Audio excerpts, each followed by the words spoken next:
It's not that Darksiders is impossible to describe on its own terms. It's just that it's significantly easier to convey what Vigil Games' new action-adventure is by talking about all of the other games that it's very overtly borrowing from.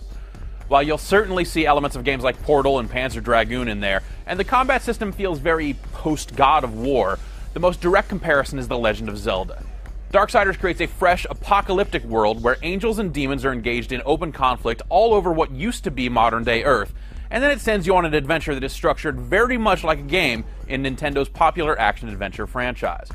Initially, some folks might want to write Darksiders off as some kind of shameless clone, but it goes deeper than you'd expect. It's a lot of fun on its own merits, though it's also really interesting to see how it puts a spin on the different things it takes from other games. In Darksiders, you play as War, one of the 4 horsemen of the apocalypse. Now, the horsemen are only supposed to be called into action to maintain the balance between heaven and hell. The game states that the apocalypse, the final battle to see who gets to control it all, will only take place once the kingdom of man, that's us, is strong enough to engage in battle. But somehow the balance is broken and the forces of heaven and hell clash on Earth a little too early. This, as you might expect, results in the extinction of mankind. It also results in War being called into action, but for some reason the other 3 horsemen aren't, and a lot of the blame for the battle gets laid at War's feet. As you stomp around the remains of Earth, you'll be on a mission to restore a bit of balance to the universe, but really it's a revenge tale that comes into focus as you get closer and closer to the truth. The story ends up being a slow burn that I thought really picked up near the end, once you really start seeing what happened to cause all this mess. It'll probably take most players somewhere between 15 and 20 hours to see the end of Darksiders, and the ending, I thought, was quite good.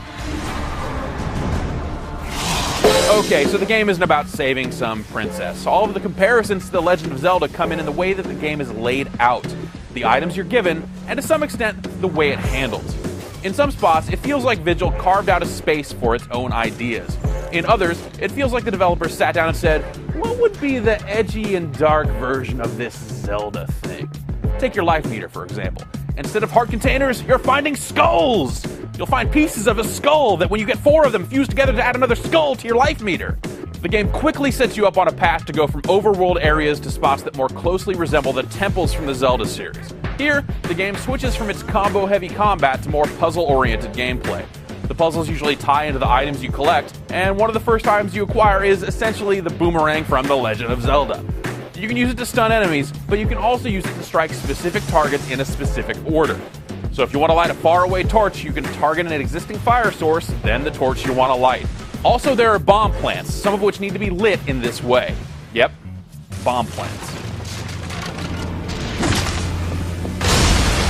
The temples also have you pushing blocks and manipulating the world in different ways to proceed.